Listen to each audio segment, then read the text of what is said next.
Hello everyone, and I pray you're all having a blessed Lent.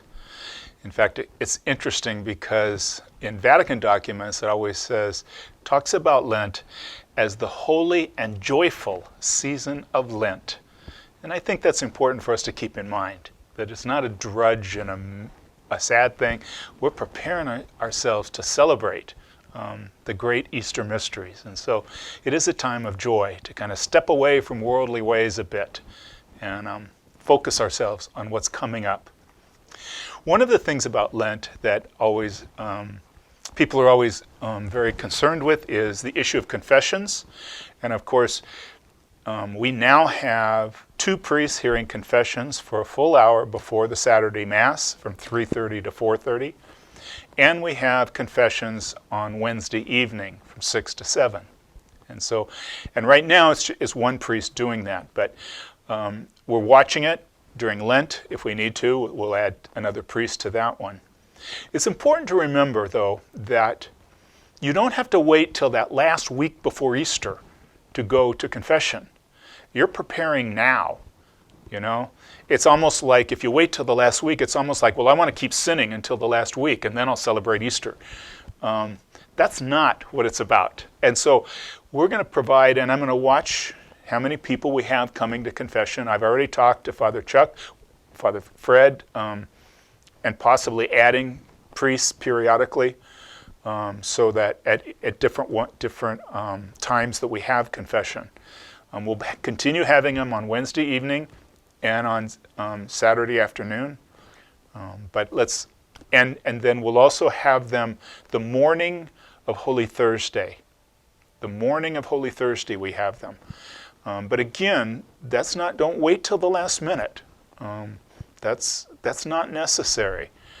It's also very important, according to church teaching, that you go to confession also during Easter season. So we're very conscious of that as well.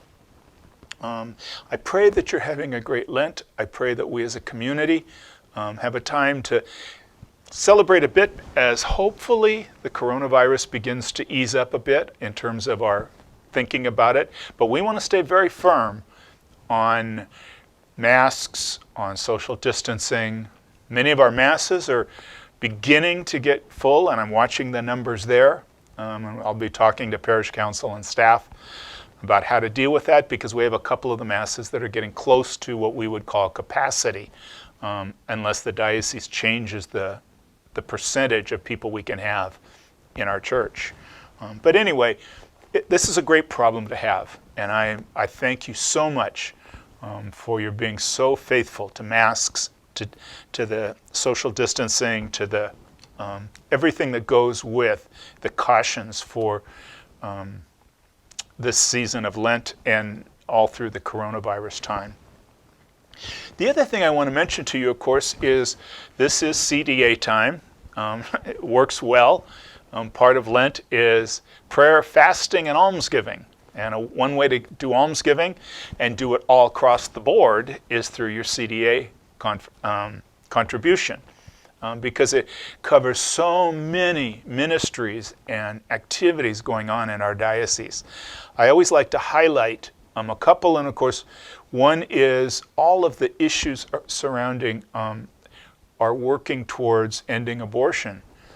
And both Maggie's Place, First Way, Pregnancy Center, all of those kinds of activities in the diocese that are technically separate from the diocese, and yet they get funding also with grants from the CDA. So the more we make in CDA, the more we get in CDA, the bigger those grants can be. Also, another important one is Rachel's Vineyard, which is a program helping women who've had abortions deal with that emotional impact of having had an abortion, even way in the past. Sometimes it still weighs on them. And so Rachel Vineyard is another one that gets some funding through Charity and Development Appeal. Of course, our seminaries, our seminarians get funding from the CDA.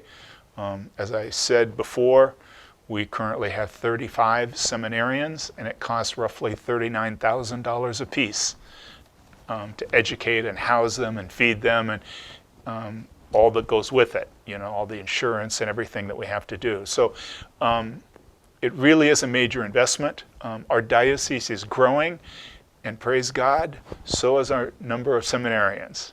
And we're really, really blessed with that. And also, a very, very important ministry, and one dear to my heart, is our Newman Centers at our state university, at our public universities, because at the public universities, talking about faith is a difficult issue, and we have great Newman Centers both at Northern Arizona University, where I used to be the campus minister, and at Arizona State University, and at Grand Canyon University. And all three of those Newman Centers get significant funding from the Charity and Development Appeal. Of course, Catholic schools and others do too. But just there's so many ways in which your contribution gets spread throughout the entire diocese. And so I thank you for your contributions. Our goal is the same as it has been, $260,000.